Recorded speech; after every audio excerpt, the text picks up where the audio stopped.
Welcome to the GolfJitsu Podcast.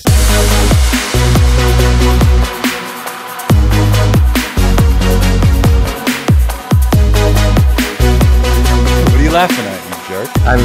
Why not? We're laughing. It's okay. So welcome to the GolfJitsu Podcast. My name's Joe Fazio. I'm joined by Douglas Russo, Peter Coviello, and Nick Biglasco. We are the GolfJitsu Podcast. What's the GolfJitsu Podcast is probably what you're wondering. Well, Pete and Doug and myself, we frequently play together. Nick is my dude from Makefield Putters, and he's basically going to be our fourth member, right? And we wanted to put together this podcast because just to talk golf, all generalities of golf, manufacturers, equipment, apparel, accessories, anything that you could think of. And the whole basis of this podcast is that we kind of want to bring guests on from various different backgrounds, but also have like an organic conversation. That's basically what we want to with this whole podcast to be around. Doug, what are you laughing about, man? Why are you laughing? Nothing, what are you laughing? So we're finally doing. If you knew what it took to get up to this point, you'd be laughing too. Yeah, this is what fourth time we're trying to get this done, and it's finally happening. Again, my name's Joe. I've been playing golf seriously since I think 2016 is when I really got into golf, like went and got fitted. I work in the construction industry, but I'm also a part-time fitter for Callaway Golf. I do that on the side. And I'd probably guess I'm anywhere between a 10 and a 15 handicap, depending on the day and depending on whether I'm cheating or not. So yeah, I like to have fun. I try to get out at a minimum of once a week. What about you, Doug? Oh, so I'm Douglas Russo. At this point, I'm a weekend warrior. I have to say, I've been playing golf forever. I don't know, since I was 9, so over 30 years. Love the sport, hate the sport, love the sport, hate the sport. Right now, I kind of hate it. Why? I mean, I don't know what else to say, really. Why? I got a bad case of the yips right now. It comes, it goes. So like Joe said, we're here to talk everything about golf. Everything about anybody that plays golf, wants to play golf, courses, different courses you've played. I'm a big architect guy. I love all different types of courses. So welcome, and I hope you stick with us because it's going to be a fun ride. Yeah, I'm Pete Coviello. Played competitive golf for a while. My whole life kind of started when I was younger, high school age. Took it more serious when I got to college. Like Doug said, kind of it's going back and forth between loving and hating the game. If we go off of today's round, definitely want to get the season started. Shot a nice little 74 today. Everything was working. So if we're going off of today, I'm ready for the season to start as soon as possible. 74. All right, Nick Biglasco. I'm the Director of Brand Development for Makefield Putters. This has been my first opportunity to work in the golf industry in a company capacity, and it's been absolutely crazy. We're a startup based out of Bensalem, PA, and we specialize in putting driver technology into putters. We were at the PGA show 3 weeks ago, and it was an absolute circus. It looked like a department store based on how some of the companies were set up. I've been playing golf since high school. It always interfered with baseball, so I never really took it seriously. And as I got into my late 20s and into my 30s, I started actually practicing and devoting more time to it. So, I can shoot anywhere from 39 to 49 on a given day. I can also shoot 39 to 49 in the same 18. So just a couple other points to add about the podcast. We are all ears when it comes to suggestions, guests, topics. Reach out to us on social media. Follow us. If you have an idea that you want us to discuss on the show, by all means, let us know, and we'll do our best to make it happen. Amen. So I wanted to start off this conversation. Have any of you guys watched Full Swing on Netflix? I haven't seen it yet. Keep seeing the previews. I know yesterday it came out, right? I haven't seen it.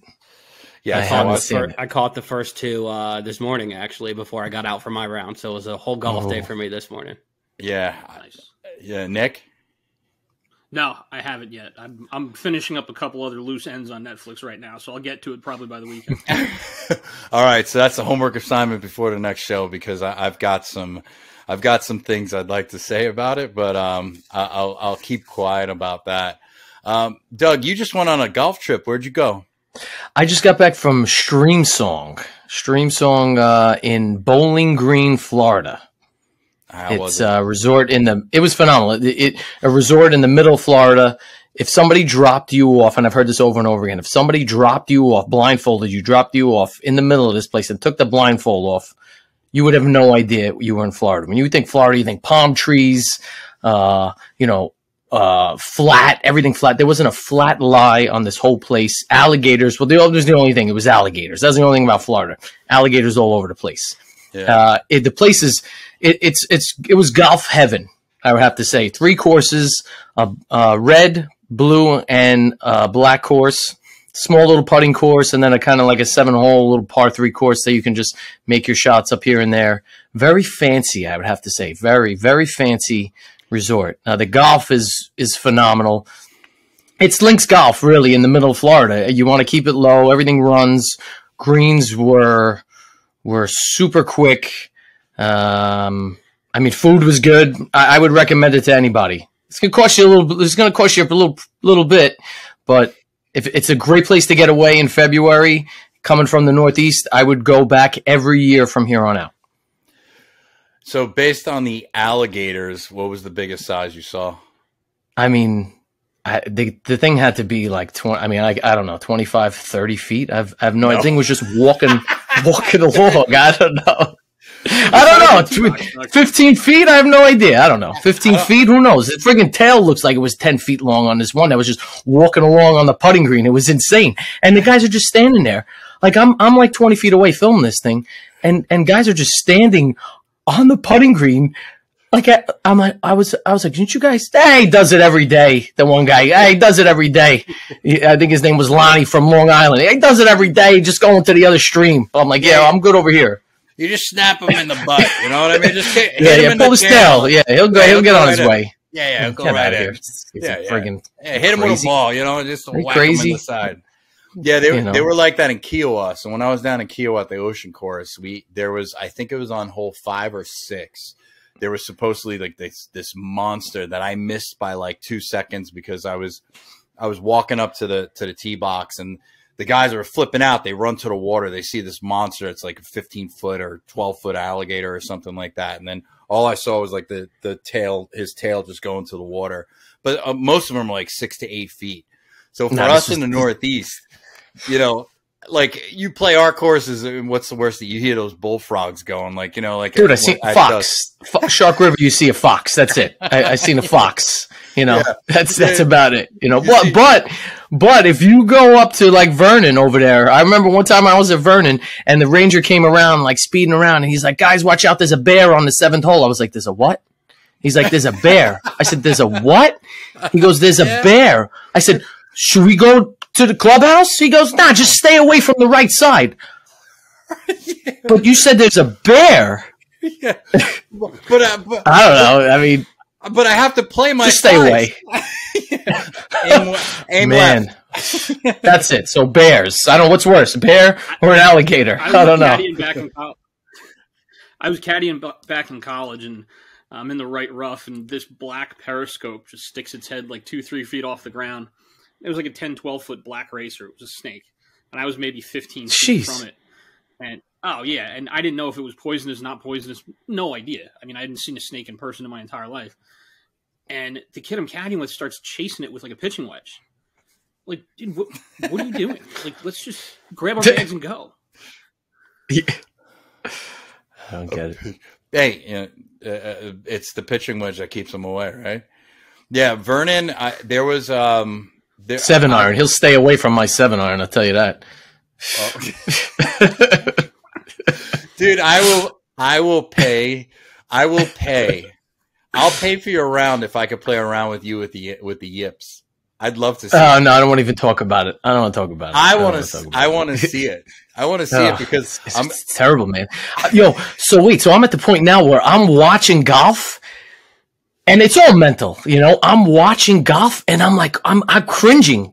You know, like I'm like, oh, I don't want to take that shot. He's got a 6-iron 180 out of the rough. I'm like, I don't want that shot. I'm at that point where, but I still want to go out and play.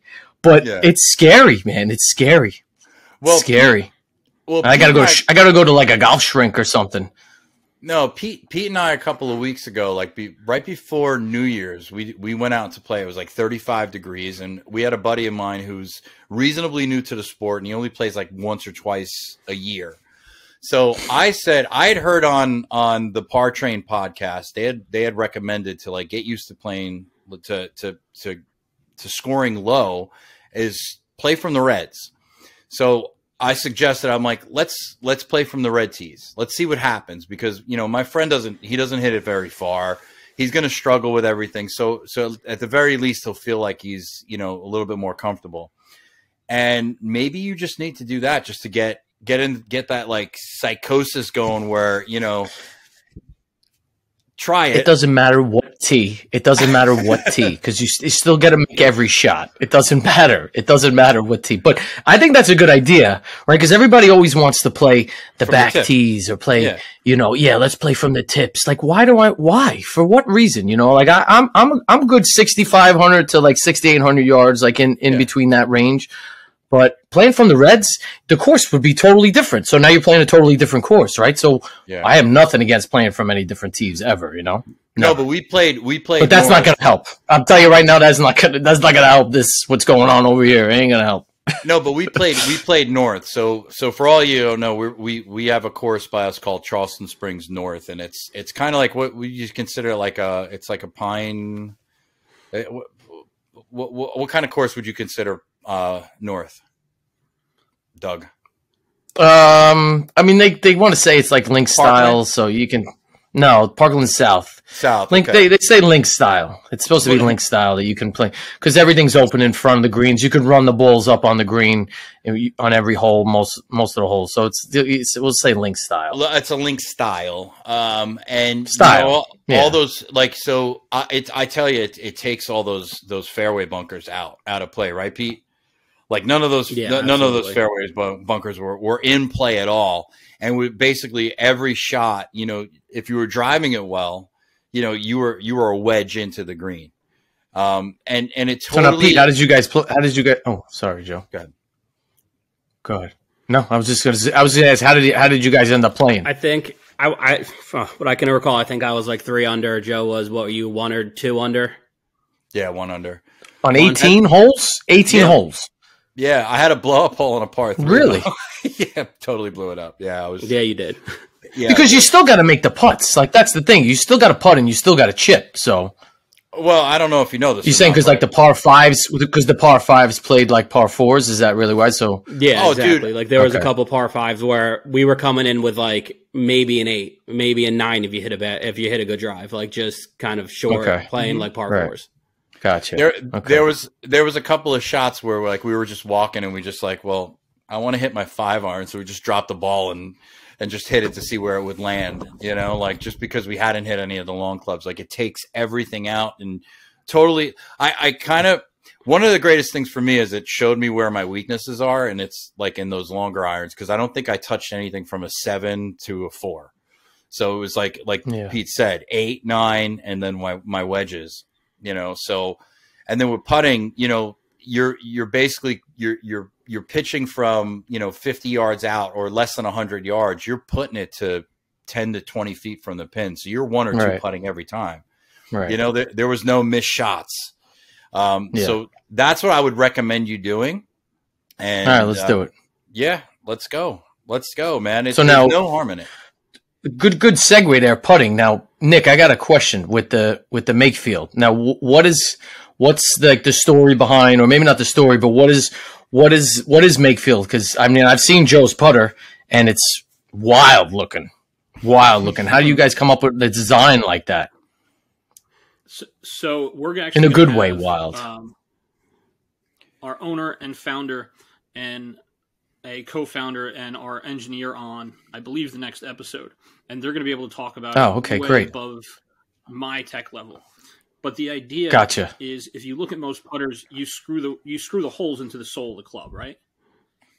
So what they did was they engineered channels parallel to the ground midway up the club face and put the weights in through the back that way. So what you're doing is you're raising the center of gravity. You're actually giving the putter a true sweet spot, just like your driver, right? Right. I'm visualizing it. So yeah, I see. I see what you're saying now. Right. Yeah, so long story short, I've got 3 channels. Yep. How many channels? What do you got? What channels? I've got three channels that I could switch the weights around. Oh, okay. Okay. So and they come in and out. So you can put, what, 15 grams, 20 grams, whatever. Right. Right. So if your miss right now is left, we're going to weight up that toe, create some toe drag for you. And that will, by small degrees, get that club face back to square. So we can move the weights forward and back. It's fully adjustable. So when we do fittings, we look at things like lie angle. We look at things like RPMs. We look at side spin. We look at things that our technology can sort of mask in terms of minor deficiencies when it comes to a player. Gotcha. But mine goes right, so I'm going to need the other way. Everett and Matt are great. They can take you through everything more technically. Everett's story is absolutely fascinating about how he started it. So, yeah. Looking forward to that. You guys should be too. Should be looking forward to that one. That's right. And we got to get you down there, Doug and Pete, and definitely look at the studio and all the stuff we use, and for sure. Sweet. Sounds great to me. All right, bring guys. The crew down, the camera crew. The camera? You mean Joe? We're gonna have to fill it. Yeah.